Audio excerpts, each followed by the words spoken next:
Yes, Mr. Steve, we are ready. Okay. This goes really well with time management, but if whatever you're paying for this class, just this lesson alone will pay for it. I mean, because what I'm doing is giving you, I do a lot of business plans I've done in my career at Coca-Cola and in consulting, and I've tried to make it really simple. And this is not somebody that I'm teaching you, these are things I've learned myself. So Mike, go ahead and you can translate that one. Chương trình học ngày hôm nay bác Steve chia sẻ nó rất là giá trị, vì bác sẽ khi làm việc ở Coca-Cola, bác là người lên kế hoạch rất là nhiều và thực hiện rất là nhiều kế hoạch kinh doanh cho Coca-Cola. Và những kiến thức mà bác chia sẻ ở đây thì không phải bác lấy kiến thức từ một ai đó để bác dạy, mà bác lấy từ chính kinh nghiệm làm việc thực tế của mình. Yes, Mr. Steve. And this will help you whether you own a company or you work in a department within a company or your personal life. Yes. Những nguyên tắc này thì đều hiệu quả bất kể bạn là chủ một doanh nghiệp hay bạn đang làm việc trong một nhóm, hoặc là bạn muốn lên kế hoạch cho cá nhân bạn trong cuộc sống. Yes, Mr. Steve. The example I want to give before we get started, if I just said, okay, right in our group, every person needs to go to Hanoi, has to go to Hanoi, and you develop a plan for how you're going to get to Hanoi. Yes. So one of the ways that you could just start like walking or, and just doing things. But if you actually had a plan on how to get there, you're going to be a lot more effective and based on the resources you have, when you have to be there, why you have to be there. So what we're going to do is it's like with time management, being real specific with your time. This is being real specific with your plan for your business. Thì bác muốn thấy một ví dụ chẳng hạn, nếu bây giờ tôi đề nghị là các bạn mỗi người ở đây hãy đi đến Hà Nội chẳng hạn, thì nếu mà chúng ta không có kế hoạch, không biết nguồn lực chúng ta có, một vài bạn sẽ đi bộ, một vài bạn đi xe máy, hay là thực hiện một vài cách thức khác nhau. Nhưng bác nói rằng là việc lên kế hoạch, giả sử tới lên Hà Nội thôi, thì chúng ta cần phải xem xét những cái nguồn lực mà chúng ta có, mục tiêu mà chúng ta có, và những phương tiện mà chúng ta có thể, và sau đó chúng ta sẽ lên kế hoạch cho điều đó, và chúng ta sẽ có thể làm việc hiệu quả hơn rất là nhiều. Thì đó chính là những nội dung mà bác sẽ chia sẻ trong buổi tối ngày hôm nay. Yes, Mr. Steve. And then also I'm going to share my plan. I've been in my current job for 1 year now with FCA, Fellowship of Christian Athletes. So there was no plan in place in my job. So I created a plan using the same, what I'm going to teach you. And I'm going to give you a copy of that. Mike will share it. Yes. But you can see how I took the principles and then made it into a plan to give direction to our group. Yes. Và bác sẽ chia sẻ những nguyên tắc, và sau đó bác cũng sẽ lấy một dự án mà bác Steve thì bác mới nhận nhiệm vụ 1 năm trước trong một mục vụ cho những vận động viên thể thao ở thành phố Atlanta, Georgia. Và lúc bác đến đó thì tổ chức đó thì không có kế hoạch gì cả, đơn thuần họ làm theo cảm hứng và kết quả rất là tệ, vì vậy họ phải mời bác về, và bác sẽ chia sẻ cái kế hoạch mà bác đã lên và đang thực hiện, và mình có thể chia sẻ kế hoạch của bác đang được vận hành rất tốt, và các bạn cũng sẽ được gửi bản copy của kế hoạch đó, và các bạn có thể đọc để hiểu được những nguyên tắc mà bác sẽ dạy ở đây áp dụng như thế nào vào công việc của bác hiện tại. Yes, Mr. Steve. Okay, so let's get started. Let's go to the first slide, the next slide, Mike. Okay, so the first question is why do you develop a business plan? So the first point, it really helps us to gain all the information necessary and all the facts to make the best possible choice that's available. Yes. So you take all the information, it helps you make the best choices that there are for success. Yes. Câu hỏi đầu tiên đó là tại sao chúng ta cần phải xây dựng một bản kế hoạch kinh doanh trước khi chúng ta bắt đầu? Thì điều đầu tiên đó là xây dựng kế hoạch kinh doanh sẽ giúp chúng ta dành thời gian để tập hợp tất cả những cái thông tin cần thiết để chúng ta có thể đưa ra những lựa chọn tốt nhất mà chúng ta có thể. Yes, Mr. Steve. Now, plan also helps you understand not only what you want to do, but the cost involved in money and people to achieve that plan. So you have to know if you say if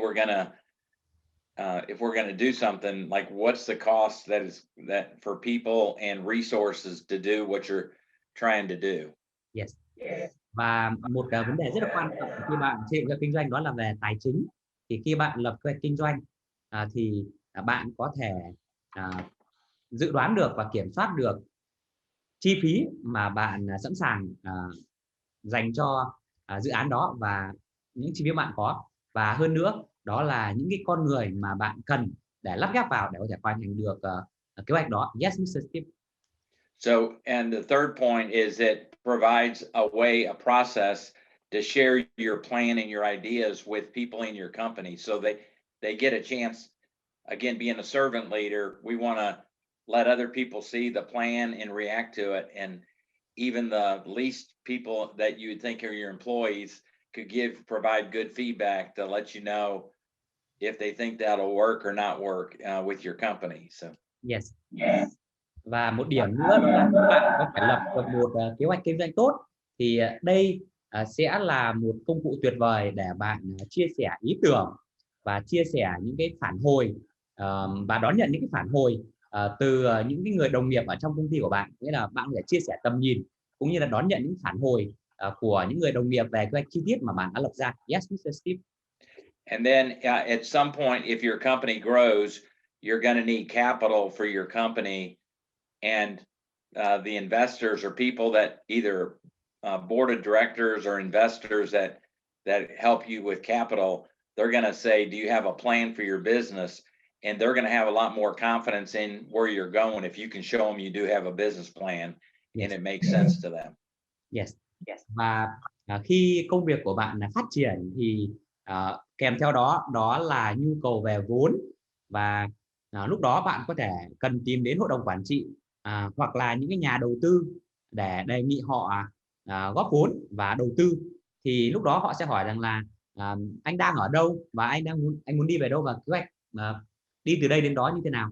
Và nếu bạn đã có sẵn một kế hoạch kinh doanh tốt, chi tiết và hợp lý thì sẽ dễ dàng hơn cho những nhà đầu tư đó có thể ra quyết định đầu tư và gửi bạn tiền. Yes, Mr. Steve.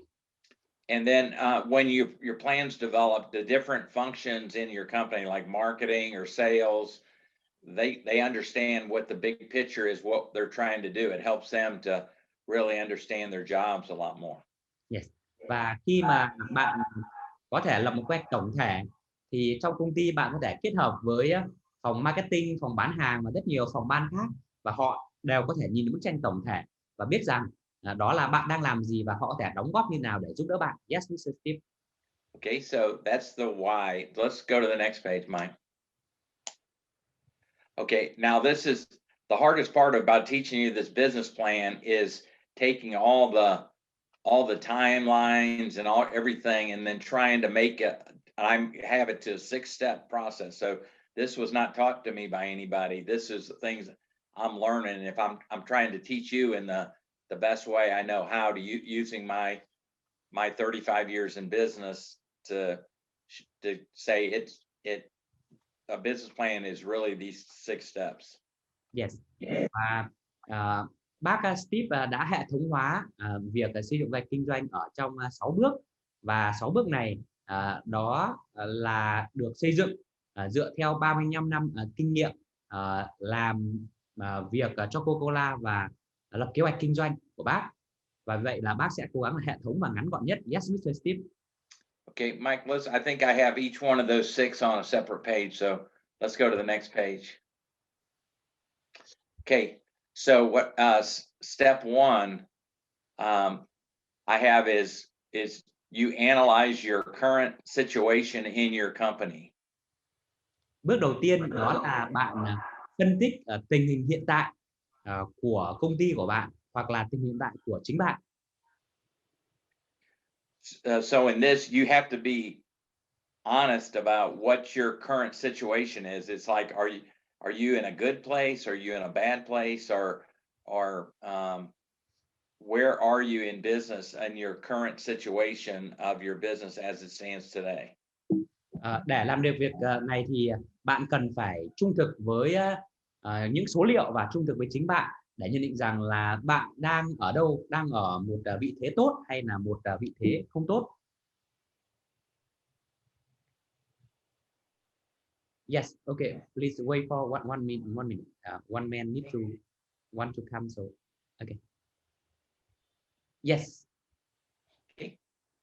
All right. So, and then in your current situation, you want to use all the facts you can use, like your sales trends, your expenses, your profit, how you're doing against your competitors. You wanted anything fact-based that you can add to see how your company is doing, what's your current situation, and then how do you even compare to the last few years, so you can see, are your trends positive or are they negative?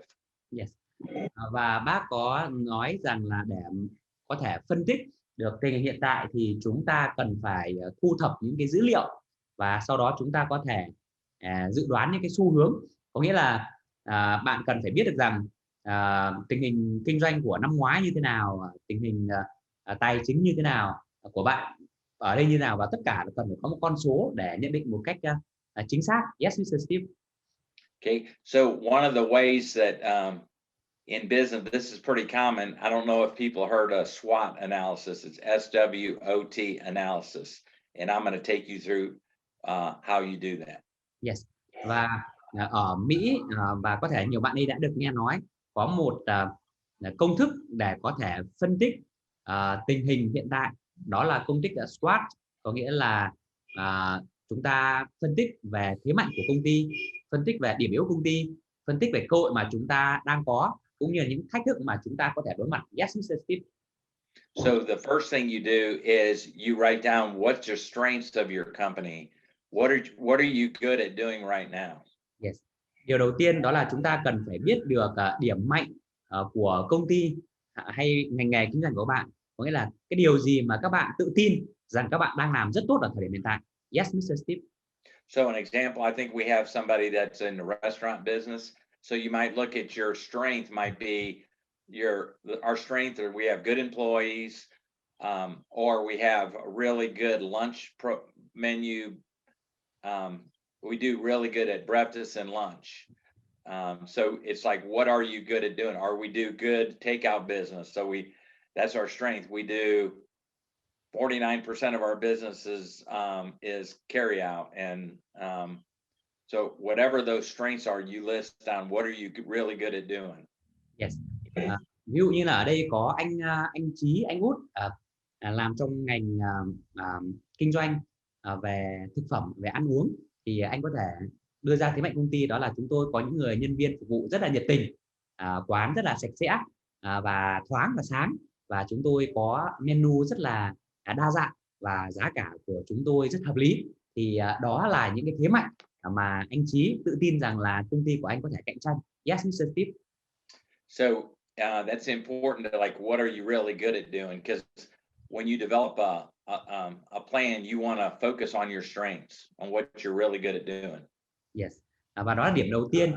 Có nghĩa là khi các bạn bắt đầu muốn mở một công việc kinh doanh hay là mở rộng, thì điều đầu tiên các bạn cần phải có được sự tự tin trong năng lực của mình, đó là bạn có điểm mạnh gì và bạn có thể làm tốt điều gì. Yes, Mr. Steve. So, and then second is your weaknesses. You look at what you're not good at doing. Điều thứ hai đó là chúng ta cần xem xét về điểm yếu của công ty chúng ta, có nghĩa là chúng ta đang thiếu sót điều gì và đang làm không tốt điều gì. Yes, Mr. Steve. And then, so an example for a restaurant might be you're really good with lunch and you're good with breakfast, but your dinner business isn't that well. Or you're not doing you do most of your dine-in business, but you're not doing as well as other places with carry out. Yes. Ví dụ như là anh Chí thì giả sử anh có thế mạnh vào phục vụ mọi người vào buổi sáng và buổi trưa, nhưng về buổi tối thì anh chưa biết làm sao để hấp dẫn mọi người hơn, tại vì lúc đó những người làm văn phòng họ về nhà hết rồi. Thì có cái đó là điểm yếu của anh Chí, và là chưa có thể thu hút khách đến quán anh vào buổi tối, thì đó là điều mà chúng ta cần cải thiện. Yes, Mr. Steve. Or you're not providing good customer service. That your food is good, but your weakness is you're not providing really good customer service to the people that are sitting at the tables. Ví dụ khách có muốn ở trong chỗ anh Chí có thể là thực phẩm của anh Chí rất tốt và các món rất ngon, nhưng có thể là anh nhận ra rằng đó là những người phục vụ chưa thực sự là nhiệt tình và có thể chưa làm hài lòng khách hoàn toàn, thì đó có thể là điểm yếu hiện tại mà có thể được cải thiện. Yes, Mr. Steve. And then so you have your strengths, then your weaknesses, and then ask other people in your company to help you with what you can write down what you think they are, but then get other people in your company to sit down and maybe your managers or people in your company and say, what do you think we're good at doing? What aren't we good at doing? So get feedback from others on what those are, and you'll find they're pretty common. They'll say pretty much the same thing. Yes. Và một điều bạn có thể làm để có thể hiểu về điểm mạnh và điểm yếu của công ty các bạn, đó là hãy tập hợp một vài người bạn, những người hiểu bạn, hiểu công ty danh của bạn, và hỏi họ một cách thẳng thắn là hãy cho tôi biết rằng đó là anh thấy công ty tôi đang làm tốt điều gì và vì sao, và đang làm chưa tốt điều gì và vì sao. Và khi bạn hỏi thẳng thắn như vậy, họ trả lời các bạn thì họ sẽ trả lời cho bạn những cái điểm rất là chung, vì những cái điều đó thì thường là mọi người sẽ nhận ra, và bạn sẽ có thể biết được rằng là điểm mạnh của bạn thực sự đang là gì và điểm yếu thực sự đang là gì. Yes, Mr. Steve. So the third step is you look for opportunities for your company. Like, what are your best opportunities to pursue for growth in your company? And then you quantify like how much, what that would mean in sales or dollars or customer service. You quantify those opportunities that you're considering going after for your company. Yes. Và tiếp theo đó là các bạn cần nhận định cái cơ hội cho công việc kinh doanh của các bạn. Nhận định ở đây có nghĩa là cơ hội nào là cơ hội tốt nhất mà bạn nên dành nỗ lực để theo đuổi và để làm việc. Và sau đó khi bạn quyết định được rồi thì bạn cần phải có cái lượng giá, ví dụ đó là liệu cơ hội này có thể mang tới bao nhiêu doanh thu, bao nhiêu lợi nhuận, và những cái con số mà bạn có thể lượng giá về chính xác cơ hội mà bạn có thể nhận được. Yes, Mr. Steve. So part of opportunities might be looking at competitors of what they're doing that you might not be doing and saying, they're doing a good job in here. We ought to consider. They might do carry out a different way. They might do some marketing a different way, but you're looking to identify all the opportunities that you think could help you in your business. But you try to quantify how, or put facts behind what each opportunity is worth to your company. Yes. Và một điều rất là tốt để chúng ta có thể tìm kiếm cơ hội, đó là hãy dành thời gian để quan sát những cái đối thủ cạnh tranh của các bạn. Có nghĩa là những cái điều gì, những cái dịch vụ nào, sản phẩm nào mà đối thủ cạnh tranh của bạn đang làm tốt và vì sao họ làm tốt, và bạn xem là bạn đã làm tốt hay chưa, hay là bạn có thể học hỏi theo họ. Và sau khi bạn quyết định được có một số cơ hội rồi thì bác Steve nói rằng là sau đó bạn cần phải lượng giá nó, nghĩa là cơ hội nào ở đó, nhưng mà cơ hội đó có thể được chuyển đổi như thế nào, qua doanh thu, qua các số liệu như thế nào, thì cần có một cái dự đoán chi tiết về việc đó. Yes, Mr. Steve. So an example for Coca-Cola for opportunities, we might say there's an opportunity for a different size package with Coca-Cola, or a brand extension, like a flavor of Coca-Cola. And we would identify that, there's a larger package. And if we did the larger package of Coca-Cola, then that would mean X amount of millions of cases for Coca-Cola.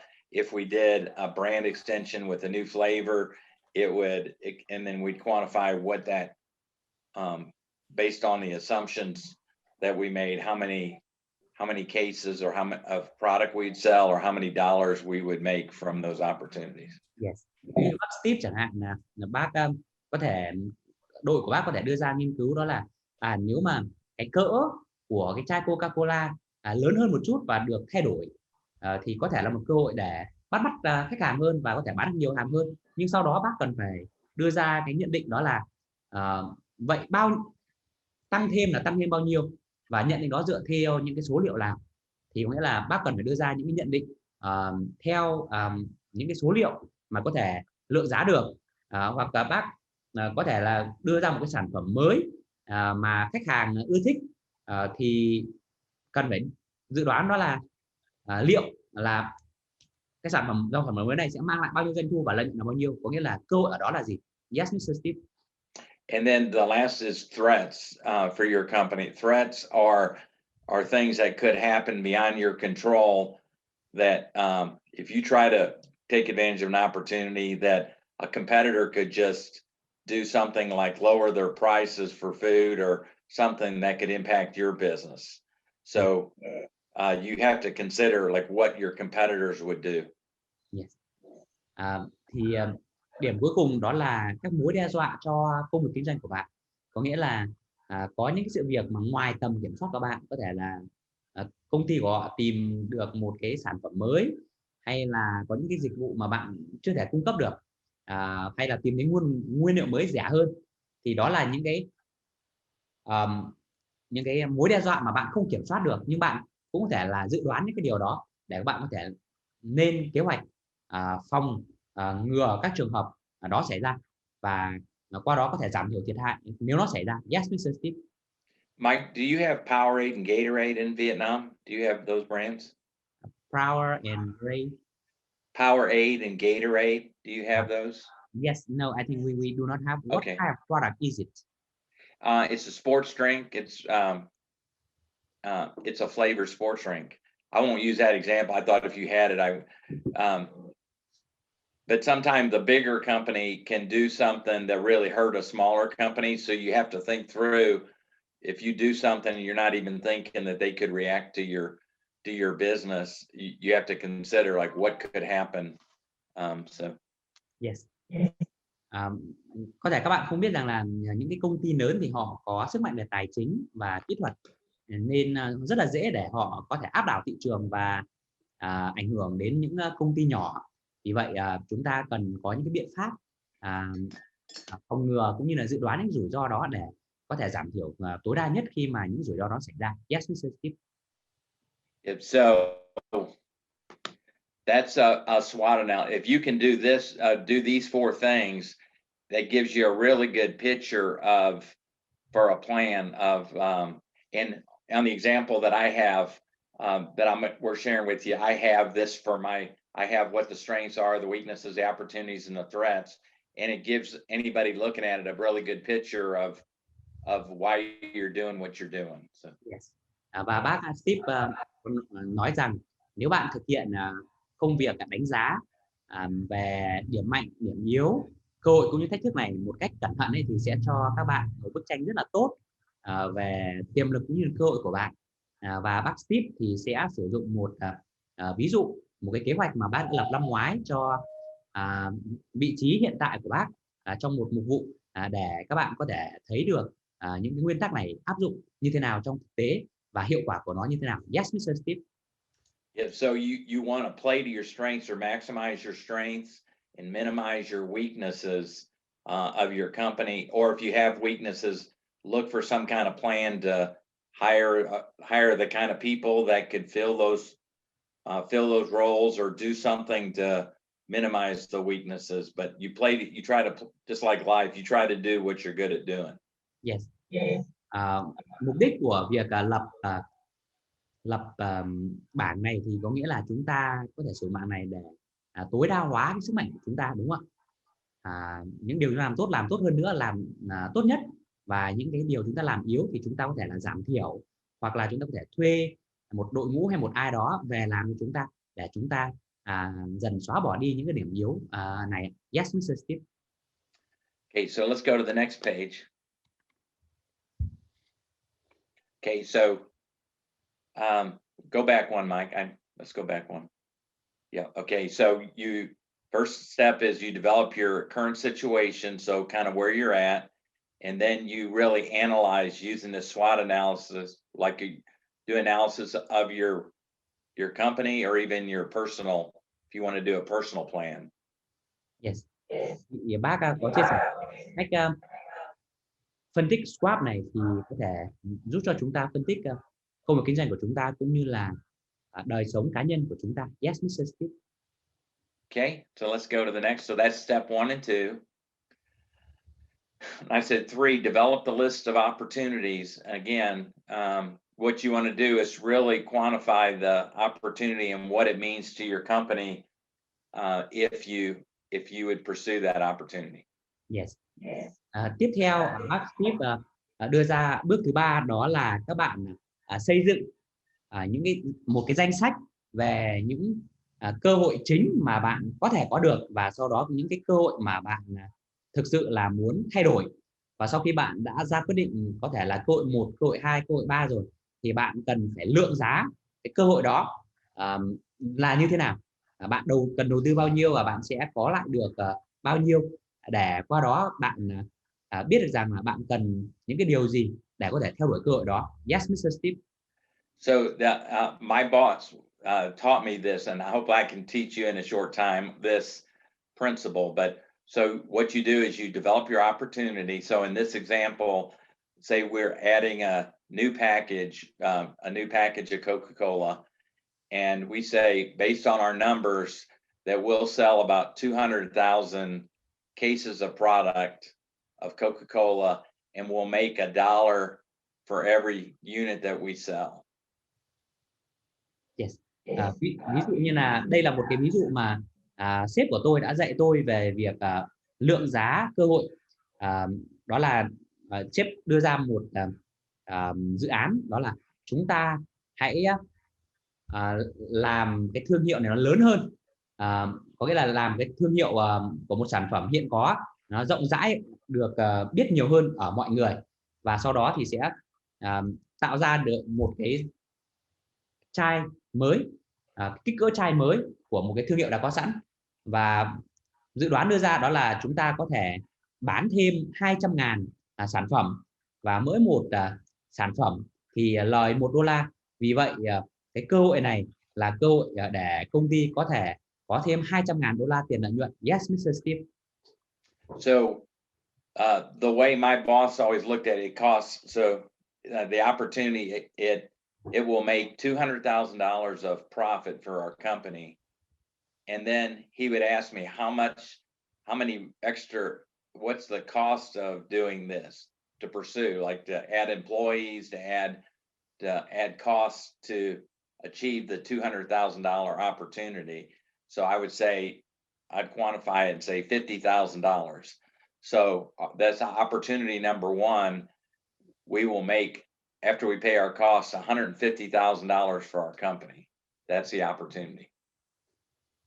Và sau khi dự đoán để bán 200.000 sản phẩm, mỗi sản phẩm lời $1 và tổng lợi nhuận là $200.000. Và đó là dự đoán của tôi, và sếp sẽ hỏi là cái chi phí để có thể thực hiện dự án này như thế nào, chi phí về marketing, về tuyển người hay những chi phí khác. Tôi đưa ra sự nhận định là chúng ta cần $50.000 để thực hiện việc đó.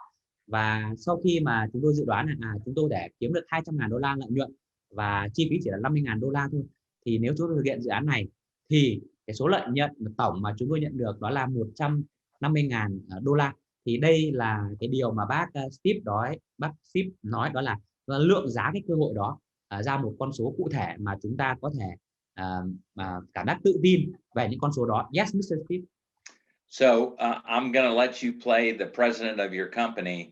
So if I come to you and show you that we have an opportunity to do something, and we'll make $200,000 in revenue, but we have to use $50,000. It'll cost us $50,000 in new employees and new packaging, but we'll make $150,000 in profit for the company. Would you do that? Yes.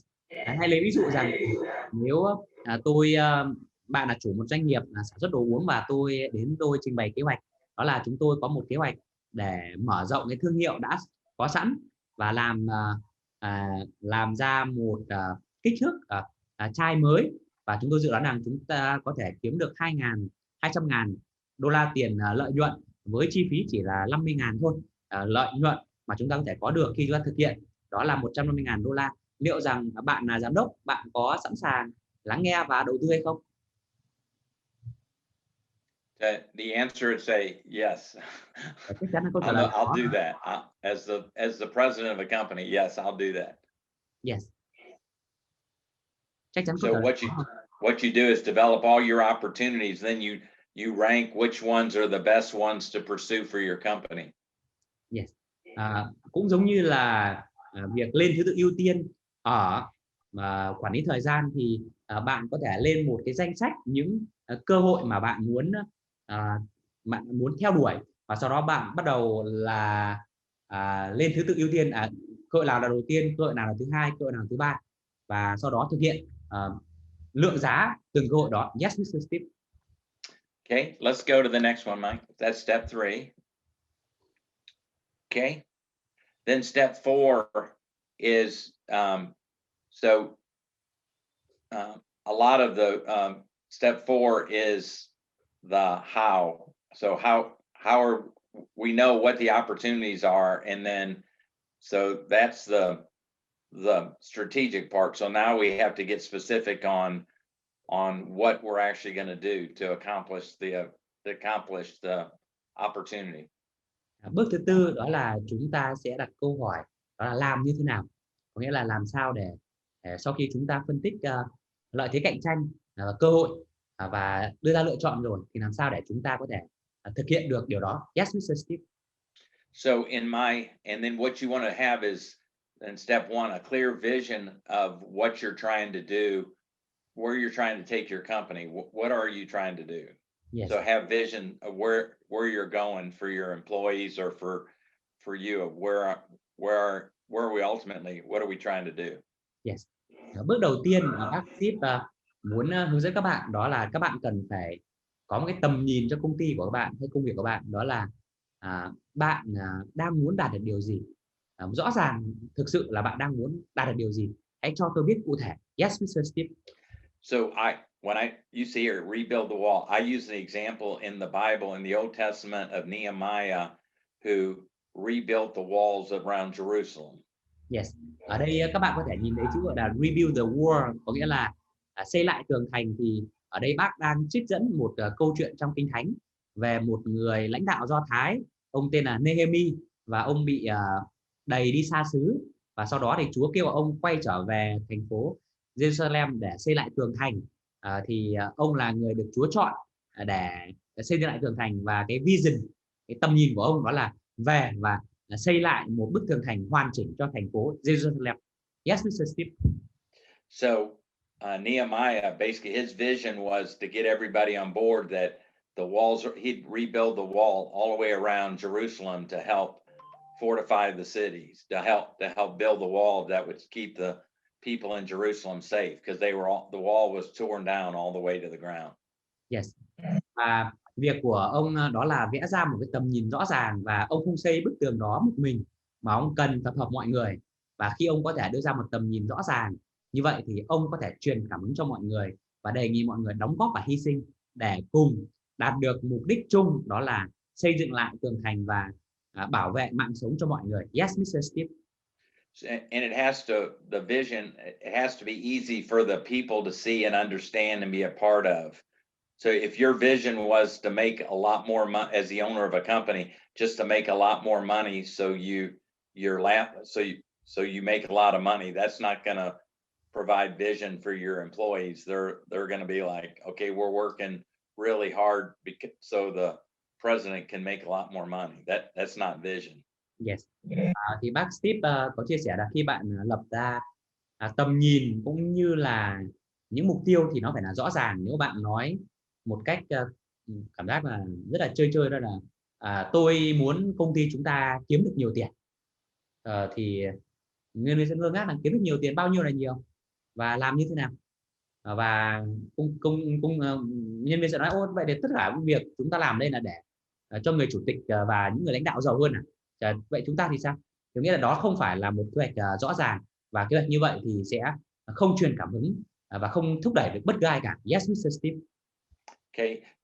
Then the second is goals. So you want to, it's like, what do you want to achieve, and be specific as possible. So I'm going to teach you a way. It's called SMART goals, SMART goals, that when you're setting a goal, these are things that, to make sure it's a good goal, you want to add these 5 things into your goal. So a goal is something you're trying to accomplish.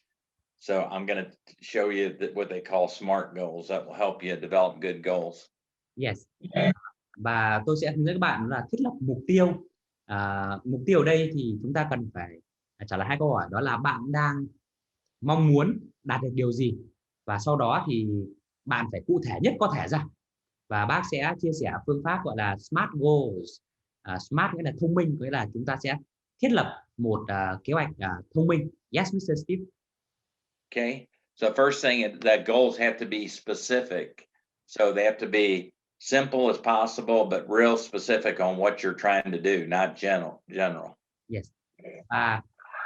Kế hoạch của bạn, mục tiêu của bạn cần phải là cụ thể, có nghĩa là kế hoạch thì cần đơn giản, nhưng cần cụ thể, có nghĩa là bạn nhìn vào đó, hay là những người bạn của bạn nhìn vào đó, hay là mọi người nhìn vào đó, mọi người biết rõ rằng là bạn đang mong muốn thực hiện điều gì, và có những cái số lượng giá nào để có thể đánh giá được điều đó. Yes, Mr. Steve.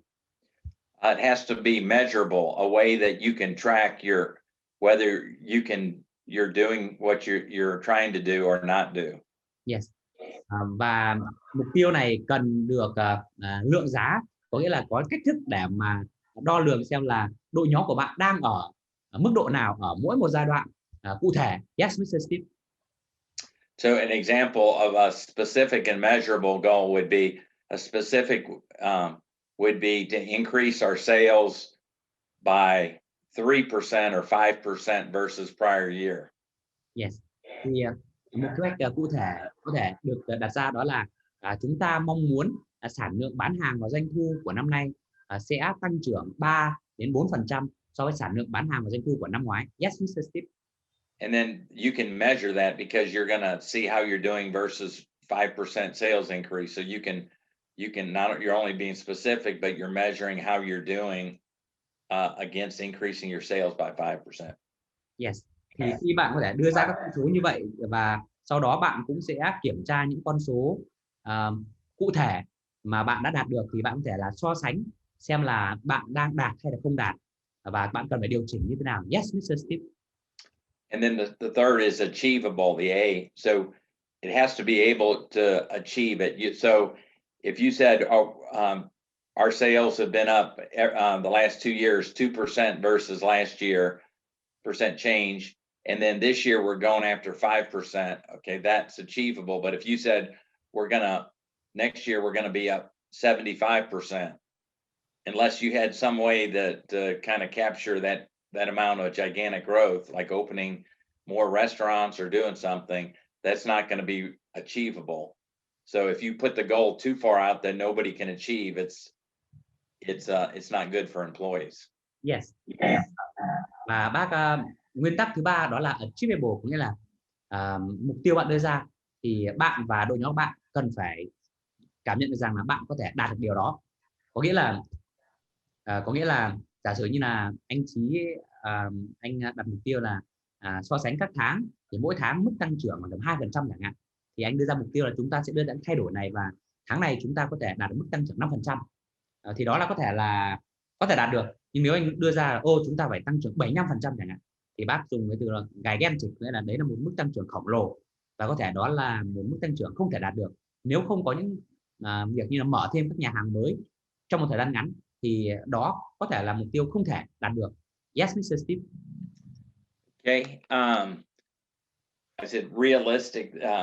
Said Rome wasn't built in one day. They have to be realistic of what your goals are. So an example, say if somebody was trying to lose weight and they said, I'm gonna lose 20 pounds in 1 week.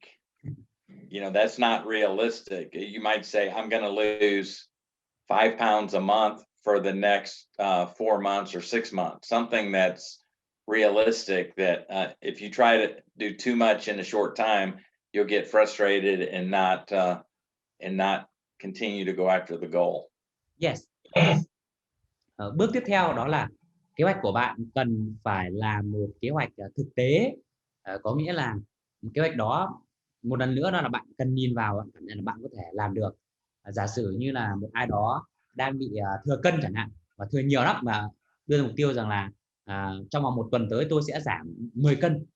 Đó thì có vẻ là mục tiêu rất lớn nhưng không thực tế, vì chúng ta biết rằng là không thể đạt được điều đó.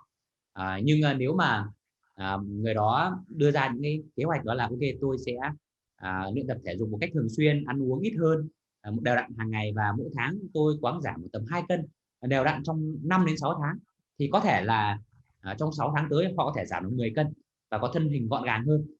Thì đó là một kế hoạch thực tế. Còn kế hoạch đầu tiên 10 kg trong 1 tuần, đó là một kế hoạch không thực tế. Và nếu mà bạn đặt mục tiêu nó quá xa và bạn không đạt được ấy, thì bạn luôn luôn ở trong trạng thái thất vọng và không được khích lệ, và dần dần bạn sẽ bỏ cuộc. Yes, Mr. Steve.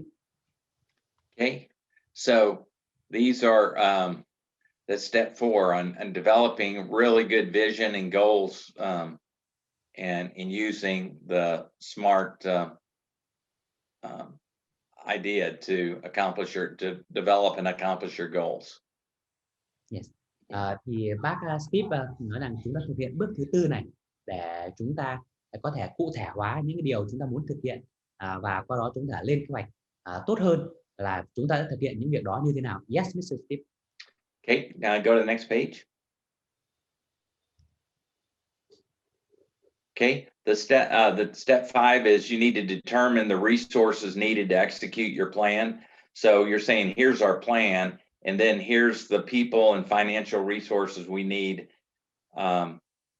So we have to basically see, okay, we want to do certain things. Do we have, or can we get the resources needed to execute the plan?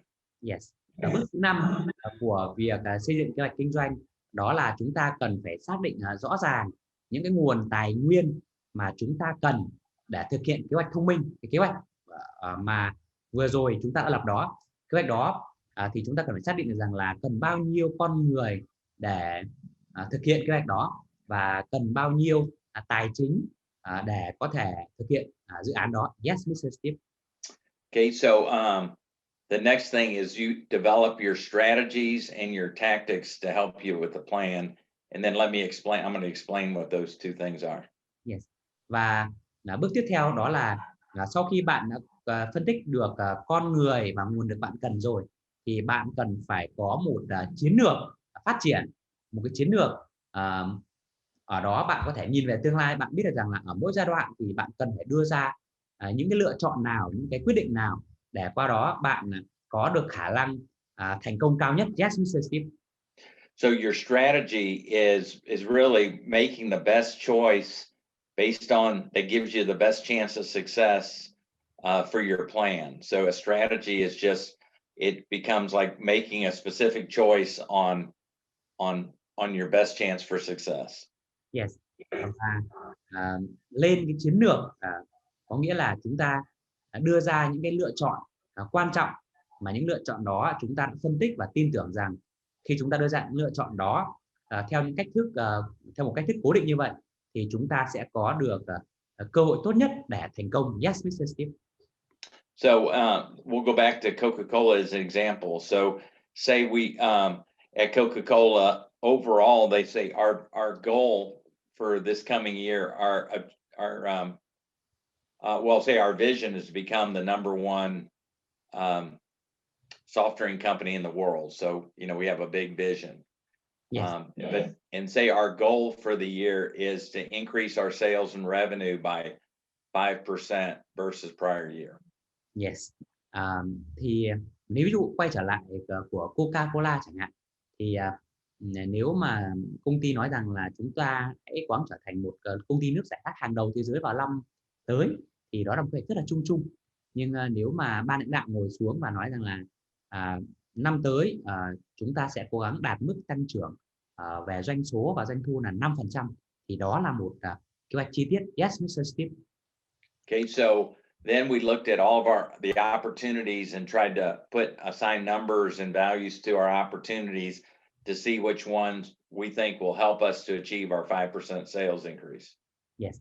Và sau đó thì chúng tôi sẽ ngồi xuống và phân tích mọi cơ hội mà chúng tôi có, mọi số liệu mà chúng tôi có, và xem rằng là 5% đó có thể đến từ những hạng mục nào, và sau đó chúng tôi sẽ bắt đầu là đưa ra những lựa chọn dựa theo cái cơ hội ở những cái hạng mục có thể đem lại sự tăng trưởng đó. Yes, Mr. Steve. So two of our strategies that we're going to implement are, one is to have a new package for Coca-Cola in the coming year across the whole US. And then the second strategy is to have a new flavor of Coca-Cola, like cherry Coca-Cola or vanilla Coca-Cola.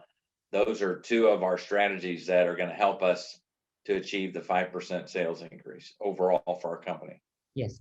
Thì khi mà chúng tôi ngồi xuống chúng tôi phân tích thì chúng tôi đưa ra hai kết luận để mà đạt đến mức tăng trưởng 5% đó, thì cái sự tăng trưởng đó có thể đến từ, thứ nhất đó là chúng tôi sẽ thay đổi cái mẫu mã của sản phẩm Coca-Cola để nó bắt mắt hơn và thân thiện với khách hàng hơn, và qua đó thì họ sẽ muốn mua sản phẩm của Coca-Cola hơn.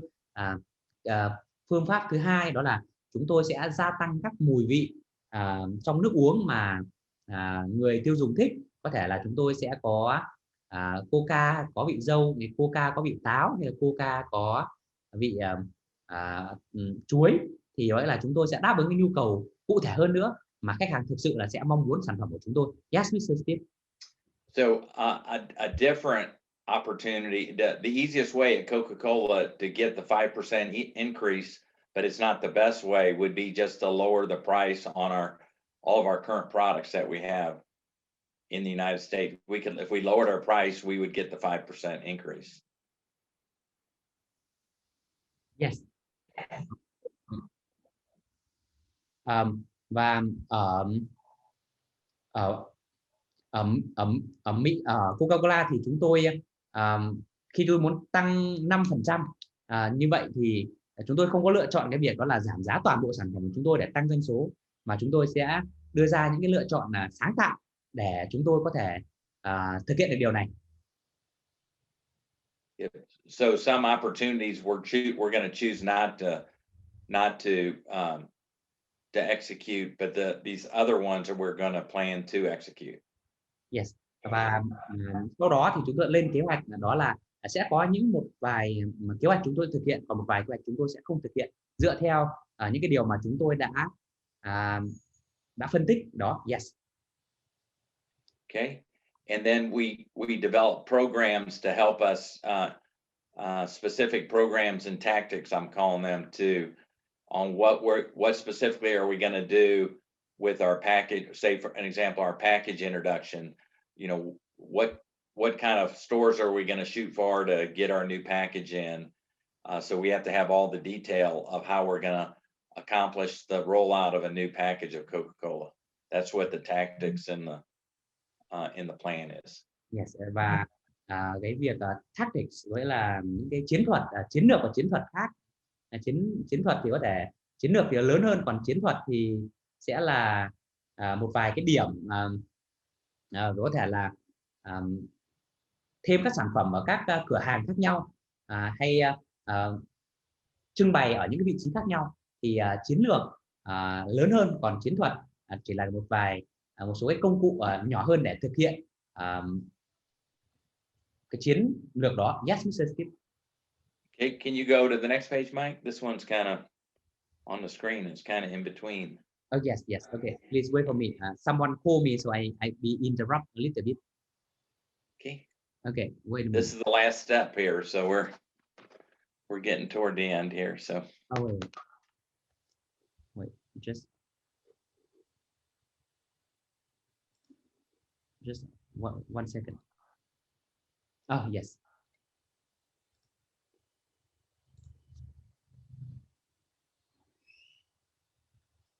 Yes, Mr. Sip, can you see? Not yet, no. Oh, okay. I see Leo waving at me. Oh, yes. There we go. Okay, can you go to the next page, Mike? Yes.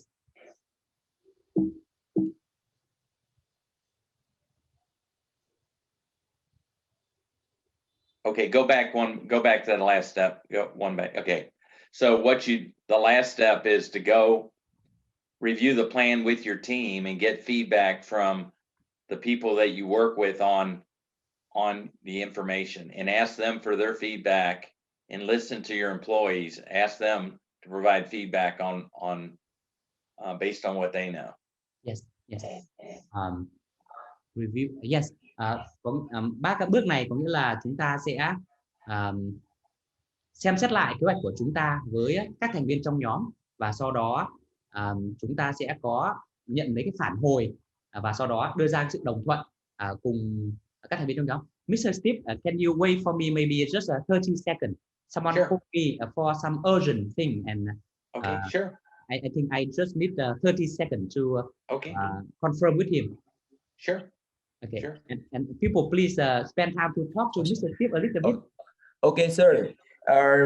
Why? I mean, like when I see the step number 6 is Yes. We need to review the plan with our team member. So why we not review the plan with the team member earlier? Like replace the step number 6 and step number 5. Why? Yes. Yeah, I think ideally you're right, exactly. Well, you do it the whole time, not wait until the end. But I would, if you can, and what I would say is that the other steps, you might review it with a smaller team, like your management group, or where you really work on the particulars of identifying the opportunities. But at some point, so to answer your question directly, I think you should start like in step 1, including your other people. But it's like you got to determine, if you try to share it every step with all your employees all the time, it's not productive. So I would say, whether you do it on step 5 or 6, but at some point when you bring the bigger group in, you always have, I would, as a servant leader, I would always have my management, and we work together on it. So it's not my plan, it's our plan, and everybody gets a chance to add to it or give feedback. So you're right. But I would start with a smaller group in step 1, even maybe your management team or people, your key leaders in your group. And then, but at some point you can get to a bigger group, buy them food, buy them lunch, and say, hey, let us take you through what some of the opportunities and things, and get your feedback. I see. All right. Thank you very much, sir. Yes. The only thing, if you get an example, like I spoke to, when I was in Vietnam, I spoke to a company that they did makeup. So, I talked to everybody. So what I would say, there was a management group over the leadership of sales and marketing, and those are the people I'd do the plan with and get all their feedback from the departments. But at some point I would like to go, hey, no matter what, if you answer telephones, come on in here. We're going to show you our plan that we're talking about, and we want your feedback. Because an example could be that, so there was a lot of young ladies that work for their company. Well, I'm a 63-year-old man, and if I'm doing a plan, I might think it sounds good and looks good, but somebody raises their hand and they go, hey, for girls in their 20s, this is not the kind of makeup that I think, our plan should be against these things, like we should be going after eyebrows, this or do that. And you're like, wow, that's great feedback. So anytime you can, especially if you have people in your company that use your product, it's really good to get them involved. Or if your product's geared to ladies, you're talking to ladies, and as you're going through the plan in your company, that'll provide you good feedback. And sometimes it might take a little bit to get them used to being honest, because sometimes they just want to tell you what you want to hear. So you got to go, no, tell us if you don't agree, tell us, because you'll help us. And they might go, yeah, that's not good. And you're like, why isn't it good? And you focus on what the feedback is, not on the person. I go, well, don't tell me it's not good. Then they won't talk to you. Awesome. Understood now. Thank you. Okay, we're back to the flow. Thank you, Mike. Thank you. But I think, Leo, it's a good thing that you're thinking to get them involved earlier, because you can't get them involved too late. So, I'd agree. I agree with that. Anytime my only comment on that is to get a smaller group that to work on most of it, and then at one point get the bigger group to get them involved, and so they had some feedback. All right, thank you, sir. Yeah, thank you. Sure. Yes, Mr. Steve, I'm so sorry. No, so so I think when people are on the same page on what the business plan is, that then you can give the piece to the sales so they understand what's coming. The marketing people understand, and they're good at taking their part of it and developing their plan for their department. Yes. So an example, like even warehouse, say you decide you're going to do a new package and then a brand extension for Coke. Man, the warehouse group might say, we don't have any room in our warehouse for any more products, or and you have to figure out how we're going to get additional warehouse space to cover your product. Or you might need some different types of you might need more of a social media marketing person to help you with a particular product, and you don't have that person in place yet. Or so again, it's real important to get that feedback and agreement going forward that you're doing the right thing.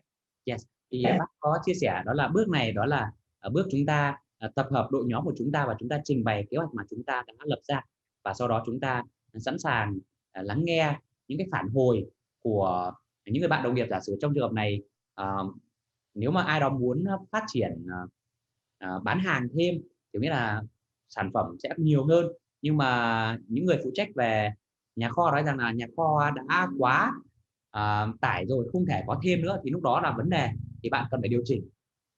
Hoặc khi bạn đưa ra kế hoạch như vậy thì đội ngũ marketing nói rằng là chúng ta có những vấn đề như sau, và để thực hiện kế hoạch này thì chúng ta cần có những cái điều này, thì bạn cũng sẽ điều chỉnh.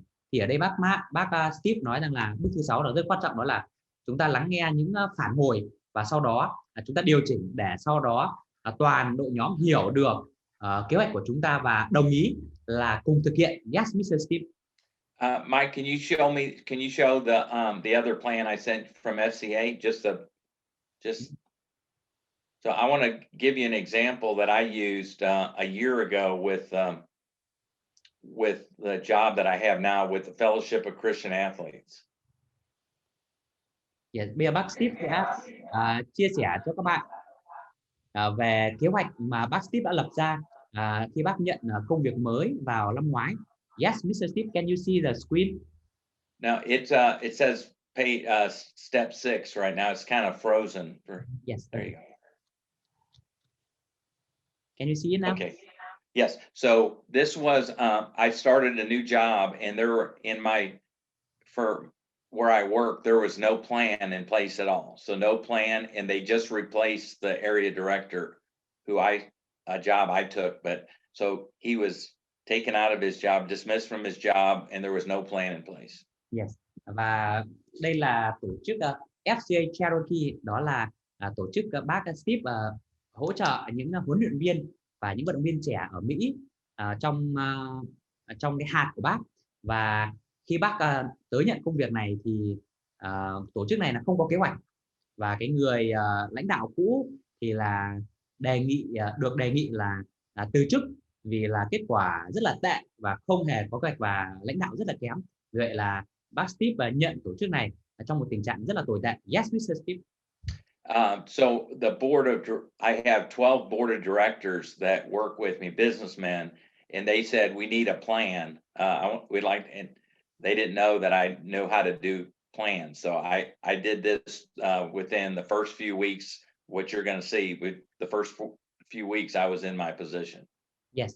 Và khi bác tới thì bác có nói rằng là tôi sẽ cần lập một kế hoạch, và họ khá là ngạc nhiên vì có thể là trước đây thì họ không có lập kế hoạch một cách chi tiết như vậy, và chỉ trong một vài tuần thì tôi đã đưa ra bản kế hoạch cụ thể này, và bây giờ tôi sẽ trình bày với các bạn. Yes, Mr. Steve.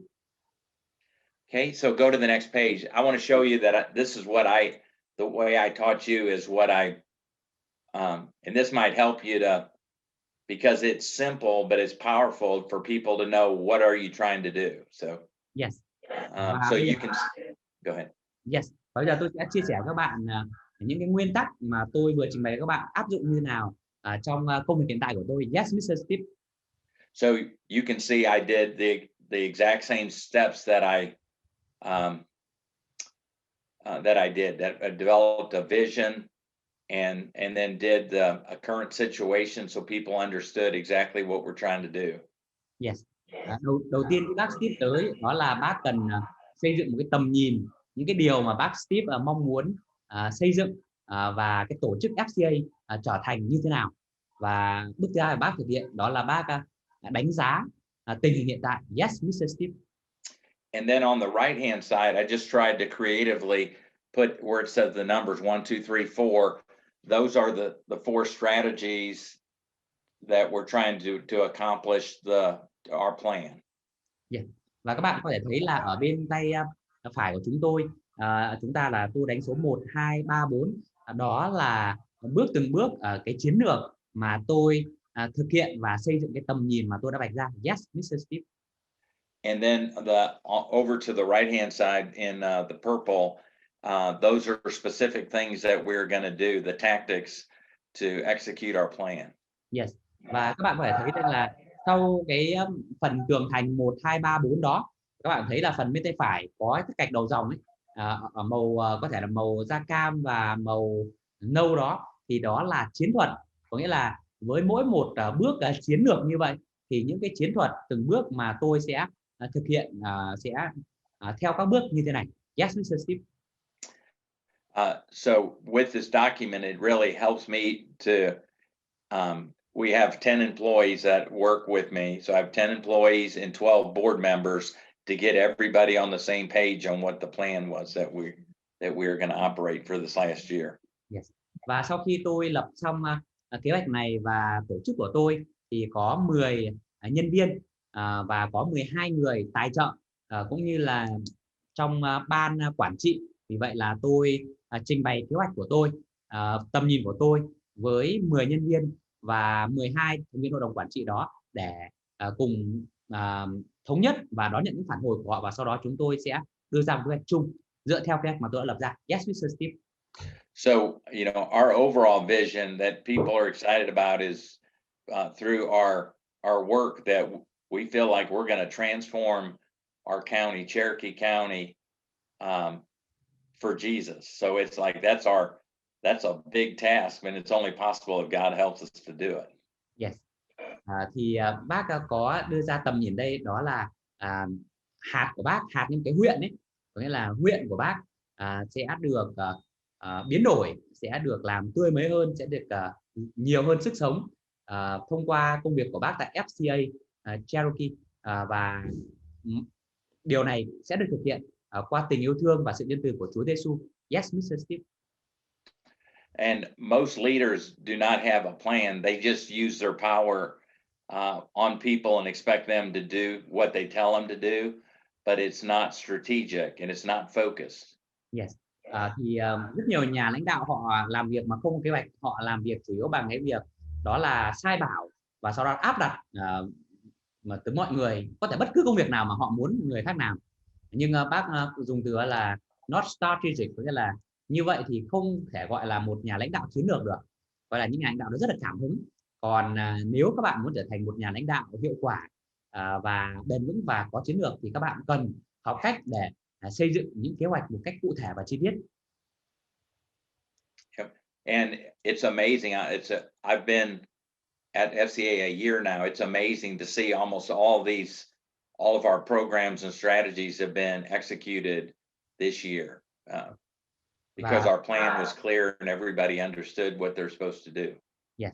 Và bác Steve, bác cảm tạ Chúa và cũng rất là hài lòng vì những chiến lược của bác và những chiến thuật của bác đang được thực hiện sau một năm bác thực hiện nhiệm vụ tại FCA. Vì tất cả mọi người, cả những nhân viên cũng như thành viên hội đồng quản trị, những người tài trợ cho bác đều biết rõ ràng rằng tổ chức đang làm những việc gì và làm như thế nào và vì sao làm những điều đó. Yes, Mr. Steve. And so my goal as a leader, I want to be a servant. So everybody understands what the vision is and then what our goals are. And then I work and help serve with the people to achieve. I don't go sit down in my office and say everybody else has to work and I've done my work. I go and I help them to achieve the objectives and the goals that we're trying to do for this year. Yes.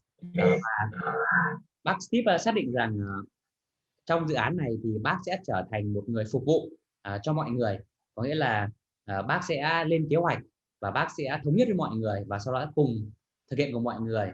Có nghĩa là bác sẽ không phải là nhà lãnh đạo mà chỉ ngồi ở văn phòng mà sau đó gọi người tới và chỉ việc làm việc này làm việc kia, mà bác sẽ là người rất là sát với việc mà mọi người làm để động viên, để hỗ trợ, và nếu mọi người cần giúp đỡ thì bác sẽ luôn có mặt ngay ở đó. Yes, Mr. Steve.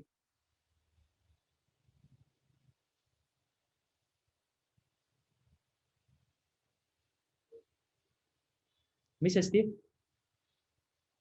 In your office would be to bring some clothes and go work in the warehouse and unload a truck that's coming in and say, hey, my job today, I'm going to work with you guys to help unload this truck. The people have more respect for you because you helped them, took a day to help them and find out about their families and about them, their name and their families, than anything you can do in your boardroom that day or your office that day. Yes. Thì bác Steve có thể lấy cái việc là phục vụ, và đây là một điều mà mình nghĩ rằng là bác Steve làm rất tốt, đó là bác chia sẻ mọi người trong công việc. Giả sử như là nếu có một cái xe tải mà chuyển hàng tới chẳng hạn ấy, thì bác là người lãnh đạo nhưng bác cũng sẵn sàng dừng công việc lại và bước ra để cùng dỡ hàng xuống, hoặc bác sẵn sàng dành thời gian để tìm hiểu về gia đình, tìm hiểu về tên thành viên gia đình và những nhu cầu của những người nhân viên, và qua đó để bác có thể có những kế hoạch để phục vụ mọi người tốt hơn. Thì đó là cái điều bác Steve nói, đó là người lãnh đạo phục vụ có thể hạ mình xuống, khiêm nhường, quan tâm mọi người và tìm hiểu nhu cầu để qua đó đáp ứng được những nhu cầu của những người nhân viên, và qua đó những nhân viên đó yên tâm có thể làm việc và cống hiến cho tổ chức. Yes, Mr. Steve. Or you tell all your employees that you're going to buy them lunch, and instead of ask them to do anything, say, I just want you to come. I want to say thank you by buying you lunch once a month or once a year, and just to say thank you. You don't ask them to do anything. You just go, hey, I just want to thank you, and I'm going to let's meet in our big conference room or downstairs someplace, and I want to buy everybody lunch. So stop working and let's just eat lunch together and talk. Yes. Và bác có chia sẻ là nếu các bạn mong muốn phục vụ những người nhân viên dưới quyền và thỉnh thoảng hãy làm một cái điều gì đó vượt ngoài mong đợi của họ. Giả sử như là hãy tập hợp tất cả nhân viên nói rằng là hôm nay tôi sẽ mời các bạn đi ăn một buổi đặc biệt, và họ hỏi lý do là gì, thì không có bất cứ lý do gì cả, đơn thuần một điều là tôi cảm ơn và trân trọng những đóng góp của bạn mà thôi, và tôi chỉ mong muốn được phục vụ các bạn mà thôi. Thì đó là các bạn làm vượt ngoài mong đợi của những người nhân viên, là thể hiện rằng là bạn quan tâm và yêu thương họ. Yes, Mr. Steve. Yeah, so that's I know they sound simple, but it can be powerful if part of the success of a company is the ability to try to make say, for example, at Coca-Cola, our business plan might be 200 pages long. So I have a 3 or 4 page plan for my work right now. And if you can really be good, you can get it down to 3 or 4 pages of what your plan is, to be able, I use it all the time to explain to people what we're trying to do, where we're going, what our, where our staff's working on. So I use that all the time with people. And it keeps reminding me what I'm supposed to do. Yes. Bác có chia sẻ đó là ở Coca-Cola khi bác lập dự án hay lập kế hoạch chẳng hạn, thì một kế hoạch thường có độ dày khoảng tầm 200 trang, thì bác và cùng một đội nhóm thực hiện cho cả mỗi cái dự án lớn. Nhưng các bạn vừa xem đó là cái dự án của bác khi bác nghỉ hưu và bác nhận một công việc trong một vụ, thì bác lập một cái kế hoạch trong khoảng tầm 3 đến 4 trang giấy thôi, và đó là những cái điều rất cụ thể, đơn giản nhưng có thể trở thành những điều vô cùng có sức mạnh để bạn có thể biết rằng bạn đang đi đâu, và hơn nữa là bạn có thể giao tiếp với mọi người, biết được rằng là bạn muốn họ cùng bạn đi về đâu. Yes, Mr. Steve. So my final point is, if you think back of the video last week that Mike showed, what we're really doing is identifying those big rocks, the big opportunities, to put those into your company first. And that no matter what we do, we're going to do focus on those big rocks. And then everything else, however everything else comes in, is fine. But the main thing is doing having a plan of what those big rocks are, and then being focused to do those things. Yes. Khi bạn lên được một kế hoạch cụ thể và một cái chiến lược cụ thể thì cũng giống như là video chúng ta xem lần trước, có nghĩa là chúng ta sẽ tập trung vào những cái điều lớn, những hòn đá lớn, đúng không ạ? Chúng ta sẽ không bị mất tập trung. Những cái điều nhỏ nhỏ khác có thể tới, nhưng luôn luôn là những cái lớn đó nó ở trong ngay trước mắt chúng ta, và chúng ta sẽ không bị mất tập trung và không bị lạc hướng. Đó là sức mạnh của việc lập một kế hoạch chi tiết, cụ thể và hiệu quả. Yes, Mr. Steve. Yep. So that's it. That's it's basic. I think I have a homework page, Mike, I put on the back of the presentation, because I'd like you guys to think through the last page of what we covered today, Mike. Can you see it? I see a general screen, or with your. Okay. Let's check again. Yes, can you see it? Yes. So I just said try to work on steps 1 and 2 for your company, like or yourself. You might be your own self. You know, your current situation, and then kind of a SWOT analysis for where you're at, or where your company or your department or you are personally. Just like, hey, what so you can do it either if you have like a company or department, or your personal plan, and then just use my example as the that we just showed for my current job.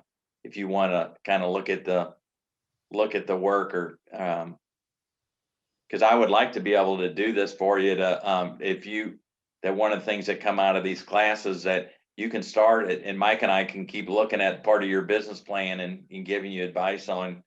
So you kind of come up with some kind of either a business plan or a personal plan from these lessons. I think it'll help you. Your company will be so blown away if you can take this to them, and it'll help you. And if you work for somebody else, I think they'll be real impressed the way you're thinking it through. So. Yes. Thì bác Steve có một homework cho chúng ta, đó là chúng ta hãy thực hiện bước 1 và bước 2 ở trong 6 bước mà bác Steve vừa hướng dẫn chúng ta. Và như mình có gửi buổi sáng ngày hôm nay, có nghĩa là mình có gửi bản kế hoạch cho FCA của bác Steve, và các bạn có thể in cả 2 bản ra, nhưng mình có in ra giấy đây, và sau đó các bạn có thể kiểm tra từng bước của bác Steve để hiểu những điều bác nói, và sau đó các bạn kiểm tra kế hoạch của FCA, và sau đó các bạn thấy được rằng là những điều bác hướng dẫn và những cái điều bác đang thực hiện nó liên kết với nhau như nào, và các bạn có thể hiểu được cách thức tư duy của bác. Và nếu các bạn tuần tới các bạn thực hiện 2 bước này, và sau đó các bạn có những câu hỏi nào để các bạn có thể lập một kế hoạch tốt hơn, thì bác Steve và Thúy Anh có thể tiếp tục làm việc với các bạn để giúp đỡ các bạn trong vai trò tư vấn. Như vậy có được không ạ? Okay.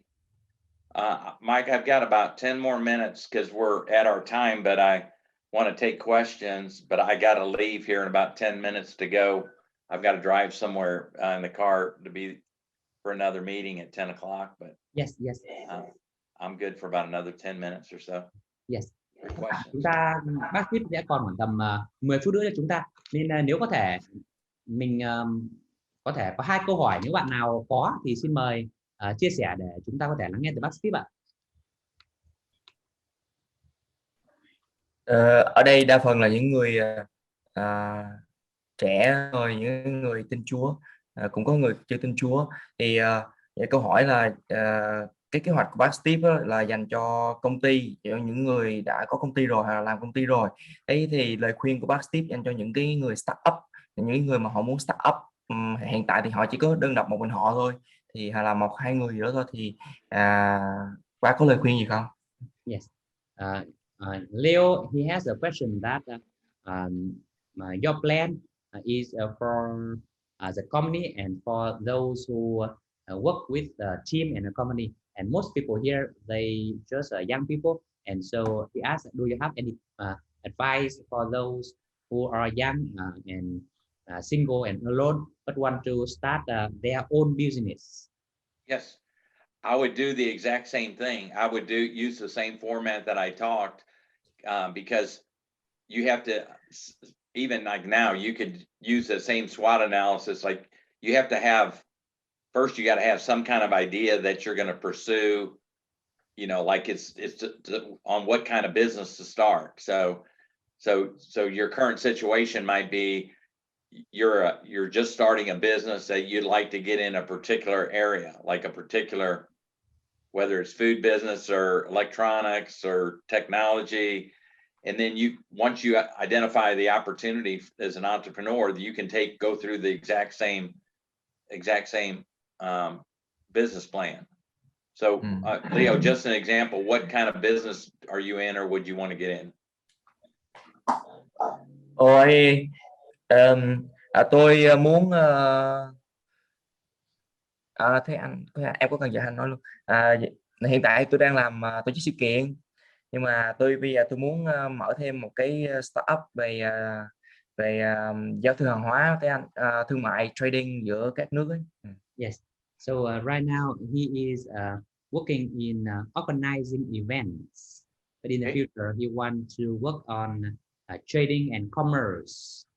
Okay. Well, so you could do it for your organizing events. An example, have some kind of plan on your currently, like how are you doing using the SWOT net? What are your strengths of your company and even though you're doing it yourself, of organizing events? How are you different than anybody else?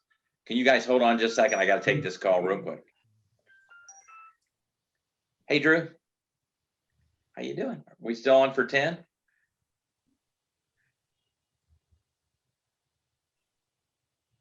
Thì anh có nói thông báo gì không? Ai có nói gì? No. Nói đi. I'm actually finishing it.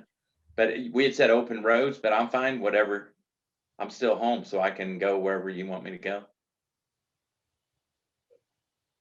Sure.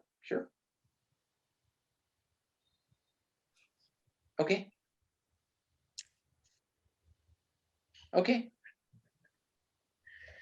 No problem. You want to just text me and tell me just tell me what time works for you? Because I'm sitting here and that'll work. Okay.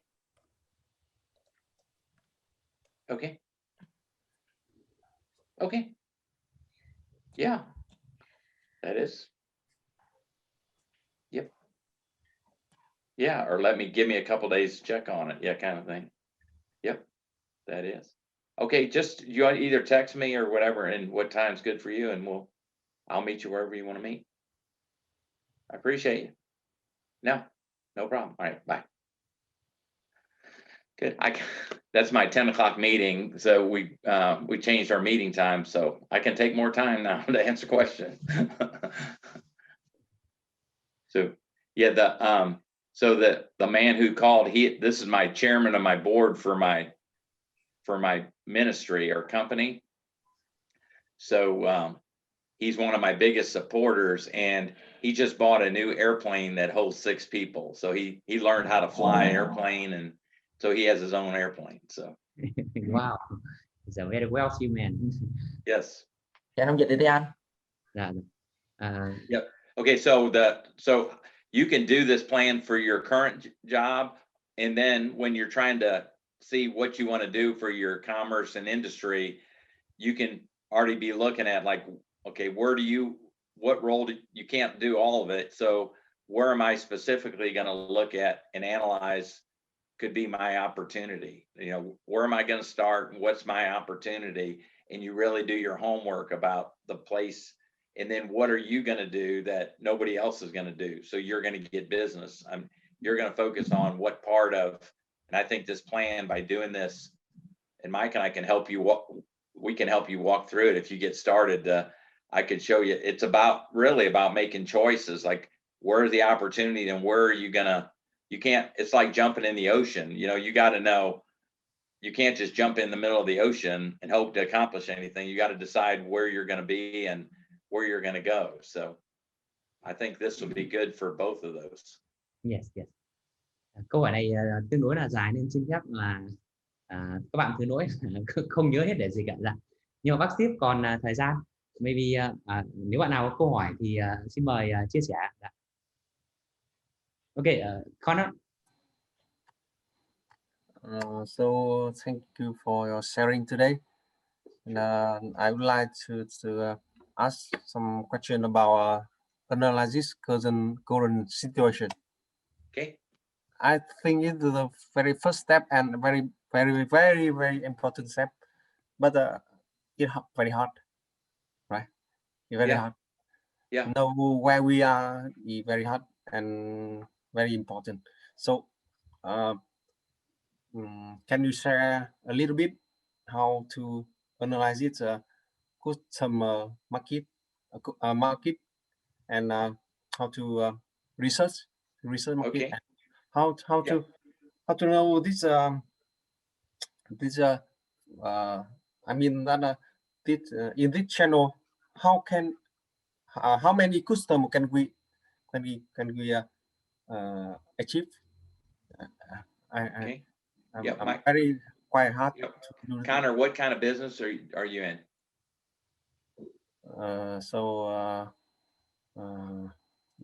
Herbal tea, like herbal tea, herbal. Herbal tea. Okay. Yeah. Okay. So, and are you a local company, like a store, or you do things online? Yeah, I'm both online and store. I have Okay. some store as my partner. Okay. So you have a store in there. Yeah. Okay. So,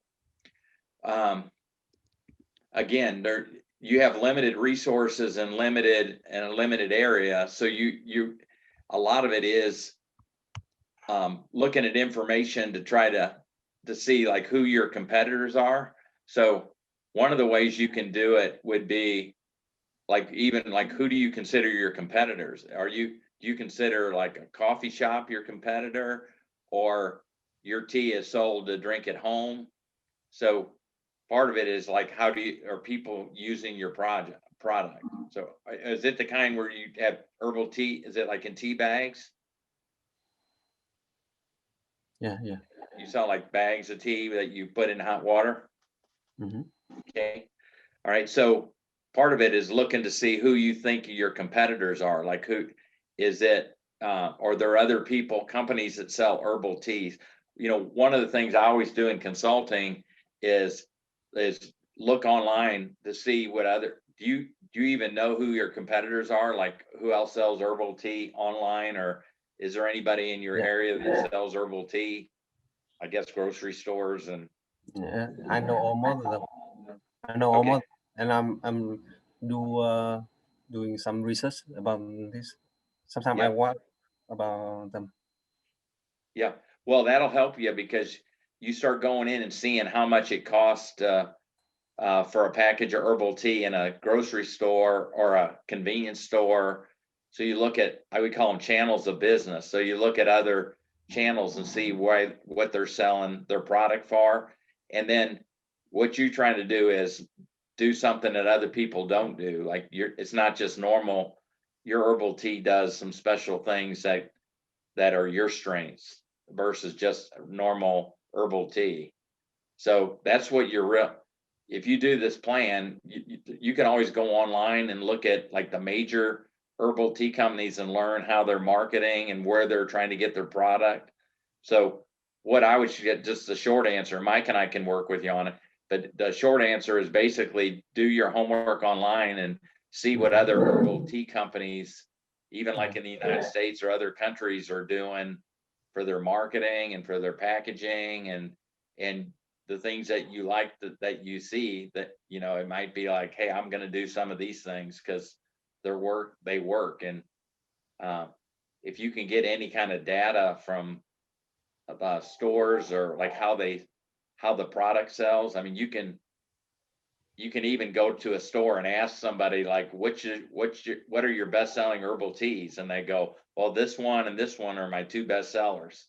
And like, why do you think they sell the best? And they might say because of advertising, or they got the best price, or they start giving you, to help you understand like who you're competing with. So That's what I would recommend. Yeah. Thank you so much.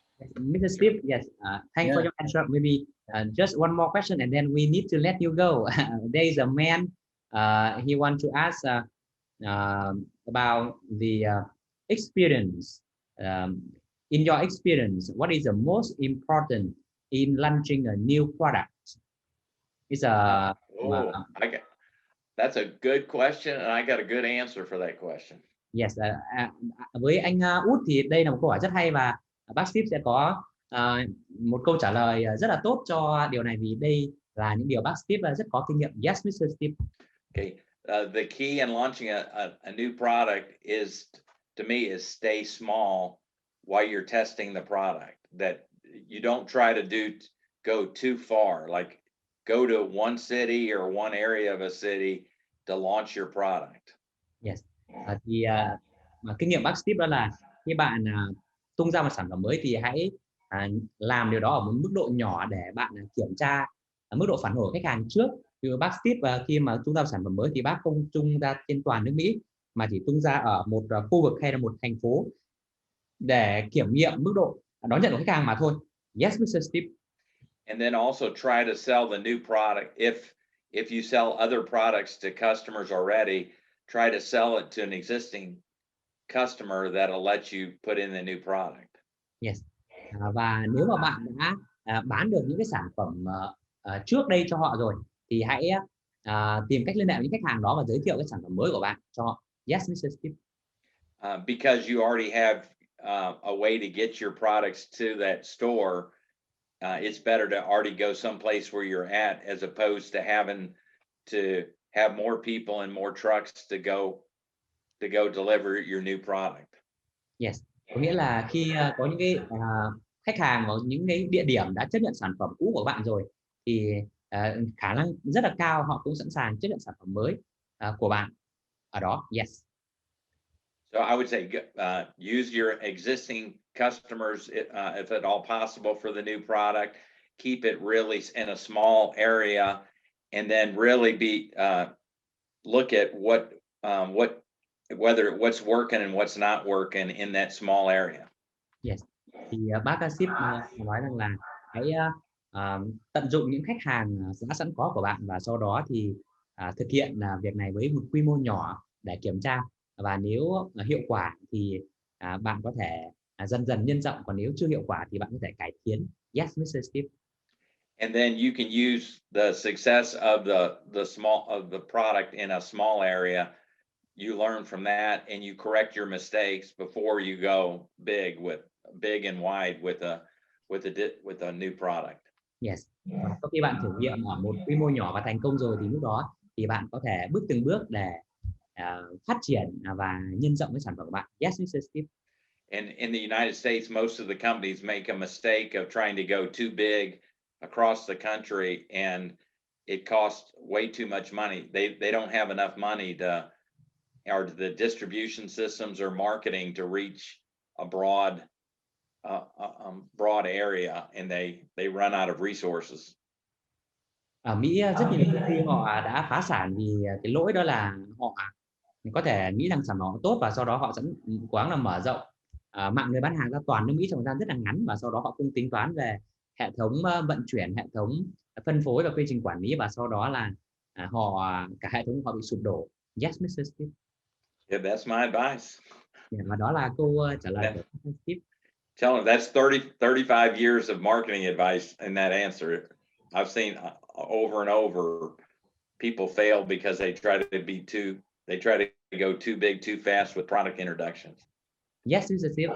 Và bác Steve có chia sẻ đó là kinh nghiệm của bác và quan sát của bác trong 35 năm làm về kinh doanh và marketing, có nghĩa là chúng ta cần phải bình tĩnh thử nghiệm ở một quy mô nhỏ và dựa vào những điều chúng ta đã có, và nếu mà làm tốt thì lớn dần lên, chứ đừng có tất tay một lúc tất cả mọi thứ, và nếu mà nó gãy một cái thì gãy tất cả luôn.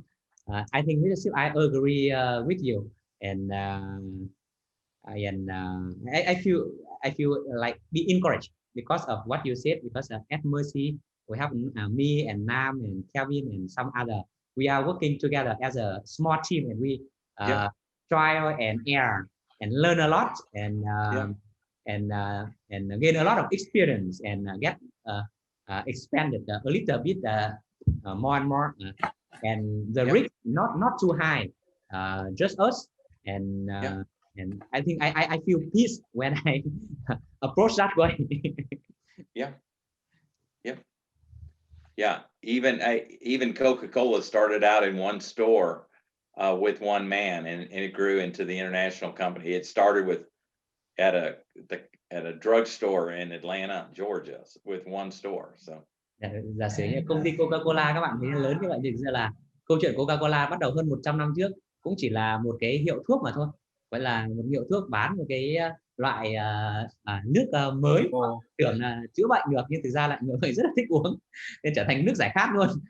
Yes, Mr. Steve. And Coca-Cola started in 1886. Coca-Cola in Atlanta, Georgia. Vào 1886. Yes, Mr. Steve. Okay, so we want to say thank you for spending too much time for us and very useful lesson for us. And so people, please remember our homework. I'm sorry, I speak Vietnamese. Mọi người xin hãy nhớ bài tập của chúng ta, đó là làm bài bước 1 và bước 2, và sau đó các bạn có thể là so sánh những điều bác Steve đã dạy và kế hoạch của bác, và sau đó rút ra những kinh nghiệm, và rất mong mọi người quay trở lại chia sẻ bài tập 1, 2 của các bạn và những câu hỏi mà các bạn sẽ có, như vậy được không ạ? Yes. Okay. We have a new member, Mr. Steve. Coca. Toàn cho Mr. Steve. It's my son. No, Mike, we have 2 new members. Wait, that's 2 new members, not 1. 2. Yeah, 1, 2. That's a young. He's part of our team. His son is part of our team.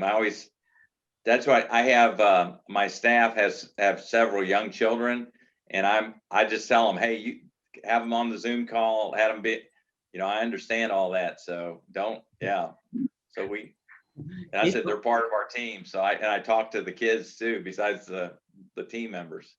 It's wonderful that we have 2 Coca mans now. Yeah. Hi. Hey, little guy. Hello. Hi. Name is Coca. Coca. Hi. Hi. There's a smile. Yeah. That's a cute boy there. He's cute. Okay, so thank you everyone for joining us tonight, and we can't wait to see you next week. Thank Yeah, you. Thank you so much, Mr. Steve, and thank you All right. everyone. God bless everybody. God bless you. Yeah, goodbye, Mr. Steve. Again. Have a wonderful day. Thank you very much. Have a wonderful day All too. right. Bye. Thank you. Bye. Bye. Chào Coca, chào thanh niên. Coca cho bác Thế đi con. Vừa đó là quê ra anh ạ, nên là đến muộn một tí. Ok, chúng ta dễ chưa không? Nghĩa ơi, nghĩa rồi. Ok, chào mọi người nhé. Hẹn người một tuần tới. Bây giờ mình cần phải một chút việc gấp. Rồi, tạm biệt thế anh. Bye bye, tạm biệt mọi người ạ. Thì mọi người nghe ao hả? Tạm biệt Linh, chào biệt Tuấn. Xin chào. Chào anh Chí ạ. Chào mọi người nha. Chào. Anh Thiên, bye bye. Anh Nhiên, hẹn gặp lại. Anh mình vừa đang ăn cơm mới về, để xin lỗi nha mọi người nha, bữa nay đi làm về muộn.